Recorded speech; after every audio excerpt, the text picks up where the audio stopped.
business. That's excellent. And I've always done well with the event planning, and I stepped it up. And I have to give credit to my sister. My sister is an attorney, and she's always been an executive since she's been in got out of college. She's had very well paying jobs and ran in some really nice circles. So this kind of afforded me the opportunity to do some really nice event planning, because Mhm. they always have are always having corporate events. Right. And with my sister being an executive, I did a lot of desktop publishing that was showcased in some high profile boardrooms across America. So you had a good resume build up. Yeah, because Excellent. like I said, my sister was a great help to help me launch that. And then you had the legal, you got legal advice from her too, so that was excellent. You didn't have to worry about finding someone for that. Yep, she's definitely the legal advice for EDC Creations. Thank God we never hardly get into anything, Yes, but yes. if we do, we have our own. That's good to know. That's good to know. And so, when I got the opportunity to go to college, I had started at junior college, and they came through saying that that you could apply for these scholarships for different colleges, and I applied for the one for University of Maryland, and I got it, and I came to Maryland. Wonderful. Well, when I came to Maryland, working for yourself, you always need insurance. Yes. And it was a bit too expensive, with all the move and the other things I had to get used to. So taking a job at the bookstore changed my life. Okay. I was like, oh, one of those fight the power girls in Alabama. My whole family was into the civil rights movement Okay. back in the day and the essential and voting rights. We thought I knew everything about Black history, and I had absolutely nothing dealing with white people in my house. I was so full of blackness. Okay. My daughter didn't have white dolls. The only thing white would be in my house was the face of people on money, and money didn't stay there long. Walls weren't even white. I was just really into it. Yeah. Sure. So Understood. Understood. when I got to Karibu bookstore, I realized I knew nothing about Black history. I knew what society had told me I should know. I got to Karibu bookstore, and I have to admit to you, I was shocked and amazed that all of these Black people were writing. That there was this volume of Black books out there. I went crazy. I got a lot of books, working at the store to review and do different things, but I was spending half my check at the store. Yeah. Yeah. And I really learned a lot. And Karibu Books was not just a bookstore. If you go to my Black Pearls magazine, I have an entire feature from the founder of Karibu. Okay. Karibu was not just a bookstore. Karibu was a movement. Okay. And it changed the state of mind of Black people, and it definitely changed my state of mind. I Enlightened. came, Yeah. Yeah. I came to Maryland somewhat racist. Okay. My daughter began to go to a school that was primarily every nationality but Caucasian. Okay. And my daughter brought about a big change in me, but working at Karibu did too. All of those kind of myths and the things I speculated about and all that hatred that I held, I let go because I became filled with knowledge at this point. Okay. And I can say I'm a changed person today because of, and Karibu embraces everyone that come through their doors. And they acknowledge that Karibu is like a stop for most people that come there. You're going to go on and do something else great. A lot of the people who worked in Karibu are famous writers now, Wow. musicians. One of the employees from Karibu that was a store manager has won some, Dwayne Betts has won some serious awards. And this Washington Post writer has traveled around the world. He was a Karibu employee. Sana is a world famous jazz artist. Okay. So it's been a lot of famous people to grace there because they help you launch, and I'm one of those people. They helped me to launch EDC Creation. So it was meant for you to go there. I'm sure at one time you wasn't sure whether you had made the right move or if when you were anticipating that you wanted to leave Alabama and go there. But it was the best thing for you because that has, been such an enlightenment, and you've been able to shed the light with others as well. And that's why I so embrace giving the gift of knowledge. Okay. because if I had remained in Alabama, I would never have launched this kind of business, Okay. or had the means to launch it. And now I have a database Okay. of 133,000 people. Wow. 32,000 of those people came from my relatives and their association, in fraternities, sororities, in the military. I sent a newsletter to one of my relatives, a constant contact newsletter, and Okay. it had interviews in it, some links to articles and some author interviews, and had a whole ton of books in it that stemmed from my Black Pearls magazine. My cousin, who's a very highly educated individual, she teaches at Alabama A&M. She had never seen nothing like this before. Wow. And it just blew her mind, and she started sending it around to people. Well, Okay. my tagline on all my newsletters say, share this with 10 other people. Okay. So that's what they started doing, sending it to everybody that they knew. Okay. And the people had never heard of half of these books or authors or knew any of this kind of stuff existed, and it just blew up. You can only imagine my surprise when Constant Contact hit me with that bill, because they pay you by your subscriber. They Right. charge you by Charge it subscriber. right for the amount, the bulk. Yes. Yes. And I had no idea this was happening, and it happened. It happened so fast. Uh-huh. So, given the gift of knowledge, they now Yes. knew about this whole world that a literature they didn't know about.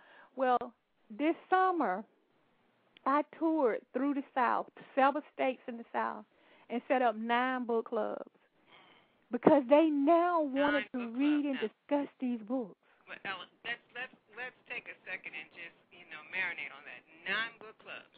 That's a lot. I'm sure we have some listeners who were thinking about doing one or trying to find it, and you set up 9. 9 book clubs. That's an excellent accomplishment, and an extraordinary thing to do. That's wonderful. I kind of had some months during the spring to get my plan together, and so I created these book club to go bags. Okay. It was 10 bags that I had bought at a local, store, 10 tote bags. Okay. Each tote bag had 10 books, 10 book club guides, 10 discussion guides, a whole lot of promotional material for my clients and author friends. I asked authors to give me books and material. I prepared a little ebook on CDs for them. And I visited these states, and they knew I was coming months ahead. They had been getting newsletters, and they were prepared. So I took the book club president, who had her members there, and gave them the book club to go back, and I spoke with each group maybe 2 hours and ate and drank 2 more, and talked to them about establishing their book club, how to meet and greet authors, how to write reviews, the importance of, I really stress that now, the importance of getting reviews online, and we just had a really good time. And so I would go to the next family member in their city and set up, get their book club going. So now the central communication is that same newsletter. We talk through the newsletter. I post news and commentary, new books to consider, the radio show. All of that is tied around that newsletter and the radio show. Well, I guess you could say a magazine, too.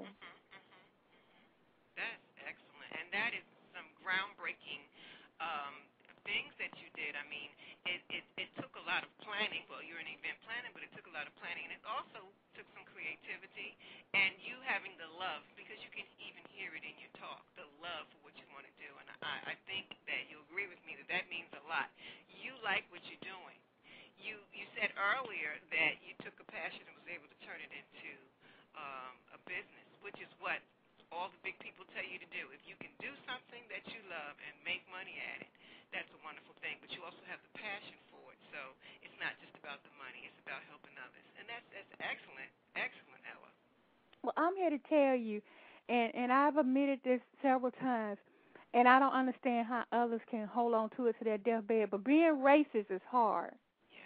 It's really draining to be racist, and that's one of the reasons why I'm adamant about sending all this new thought-provoking material back to my family and friends. Okay.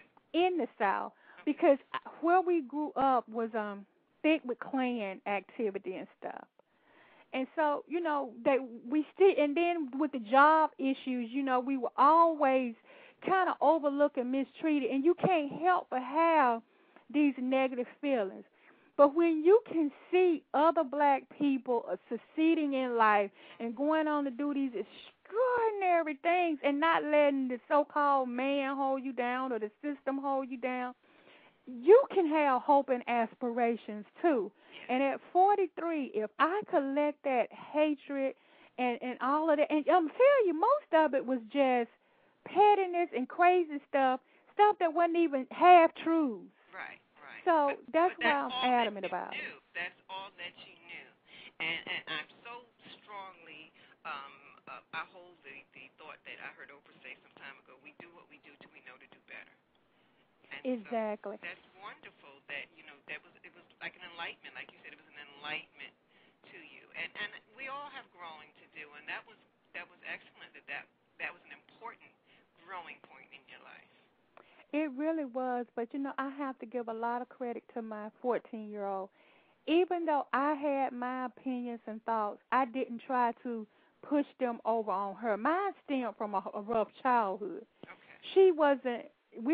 She grew up in a community where every single soul in our community was a relative. Okay. There was nothing bad in my child life, but maybe a snake crawling through the grass. So she didn't have any perception of racism or anything such as that. Well, when we moved here to Maryland, her friends became every nationality. I met those kids' mothers. I hung out with them. We did things, and I realized the Middle Eastern mother, the Asian mother, the Spanish mother, they got the same doggone problems Oh, and sure. challenges that I do. Yes, yes, yes. And that was good to be able to see and meet other cultures to see that. And I'm sure that also has been able to extend into your work when you work with authors, so that you have an idea of what to expect when you're working with other people. That it's not that big a difference. We're all human. We're all human. That's so true. But I have to once again step back and kind of embrace that blackness a little bit Oh because yes. I truly feel like this is just that time. And This it is. that time that we It is. can truly share our voices. Yes, yes. And this is who you are. This is who you are. I want to take a moment, Ella, and just welcome Lady Blue in our chat room and tell her thank you for joining us. She has made some comments. She was saying how very impressive it was about your tour that you did with the book clubs and what you established and how you laid that foundation. She said very impressive. And she also was commenting on your thoughts about prejudice. She said most of the time we don't even recognize our prejudices, just when others are prejudiced against us. Well, I have to tell you, where I grew up at, we had a lot of 'em. And I'm telling you, it took me to get to Caribou Bookstore and get the book because that black, dark skin, light skin thing was working. Oh, yes. This And unfortunately, it still classism works was now. going on. Yes, yes, yes. So I had a whole lot of baggage that seemed sensible Mhm. until I started reading books. Just all kind of books. I would read urban literature about street. I don't know nothing about that kind of life. I would read, the classics. I read a whole lot of Cornell West, and for the first time, Malcolm X, and I would read wonderful, all kind of black authors like Letitia Lovely, Pat George Walker, Donna Hill. I could finally read about black people being in love like me. I have been reading Danielle Steele for 15 years. And I and still just like so them, I don't many get of me wrong, but I no, wanted no, to read about trust. dark-skinned people with Right. big butts and big Yes, lips. yes, yes. It's a different flavor, and it's okay because it's a cultural difference, and that's the beautiful thing about it. We do have cultural differences that are not negative. It just defines us as human beings to make us different. Because if we were all the same, would it not be monotonous? Would it not be? I'm telling you, it's amazing what books can do and change. Let me Yes. tell you a story. Okay. And I know you're saying that I'm just over the hill with books, but let me tell No. you this. I was doing a radio show for teen book nights. I had it playing, and all these authors were sending me teen books to read. Okay. Uh, so I had got this real cute book, Lipsticks and Lockers, and